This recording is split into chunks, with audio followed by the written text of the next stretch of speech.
Welcome to బీజీఎన్ Telugu updates.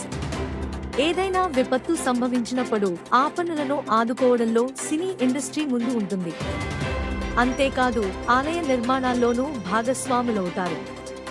కొందరు బహిరంగంగా ప్రకటిస్తే కొందరు గుప్తంగా విరాళాలు ఇస్తుంటారు. కానీ ఏదొక సందర్భంలో అవి బయటకు వస్తూనే ఉంటాయి. తాజాగా ఓ మారుమూల గ్రామంలోని ఆలయ నిర్మాణానికి భారీగా విరాళం ఇచ్చారు జూనియర్ ఎన్టీఆర్. తాజాగా ఆ విషయం వెలుగులోకి వచ్చింది. అంబేద్కర్ కోనసీమ జిల్లా మామిడికుదురు మండలం జగ్గన్నపేట దగ్గర ఉన్న మొగలికుదురు గ్రామంలో బ్రిటిష్ కాలం నాటి భద్రకాళి సమేత వీరభద్రస్వామి ఆలయం ఉంది. అది శిథిలావస్థకు చేరడంతో ఆలయ పునర్నిర్మాణం చేపట్టాలని స్థానికులు భావించారు.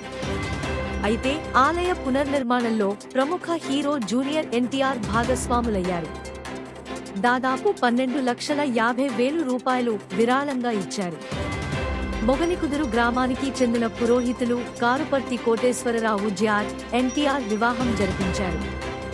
అంతేకాదు ఎన్టీఆర్ గృహ వాస్తు సిద్ధాంతి కూడా ఆయనే. అయితే కారుపర్తి కోటేశ్వరరావు సిద్ధాంతి తమ గ్రామంలో శిథిలావస్థలో ఉన్న భద్రకాళి సమేత వీరభద్రస్వామి ఆలయం పరిస్థితిని జార్ ఎన్టీఆర్ తల్లి శాలినికి తెలపడంతో ఆలయం పునర్నిర్మాణానికి 12,50,000 విరాళం ప్రకటించారు ఎన్టీఆర్. 3 ఏళ్ల క్రితం ఆలయం నిర్మాణం పూర్తయిన 2-3 రోజులు క్రితం శిలాఫలకం ఏర్పాటు చేయడంతో జూనియర్ ఎన్టీఆర్ విరాళం ఇచ్చిన విషయం వెలుగు చూసింది.